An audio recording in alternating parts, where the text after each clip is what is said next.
अक्कलकोट तालुक्यात एक धक्कादायक घटना समोर आली आहे.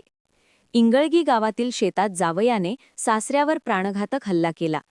धारदार चाकूने वार करत त्यांची हत्या केली. त्यानंतर जावयाने स्वतः आत्महत्या करण्याचा प्रयत्न केला. सोलापुरातील रुग्णालयात जावयावर उपचार सुरू आहेत. घटनेत मृत व्यक्तीचे नाव सिकंदर मुल्का शेख असे आहे, तर आरोपी जावयाचे नाव सादिक सैफन दफेदार असे आहे. या प्रकरणी वळसंग पोलीस ठाण्यात गुन्हा दाखल करण्याची प्रक्रिया सुरू आहे. मयत सिकंदर शेख यांचा मुलगा आणि मुलगी पोलीस खात्यात कार्यरत असल्याची प्राथमिक माहिती मिळाली आहे. या घटनेमुळे परिसरात एकच खळबळ उडाली आहे.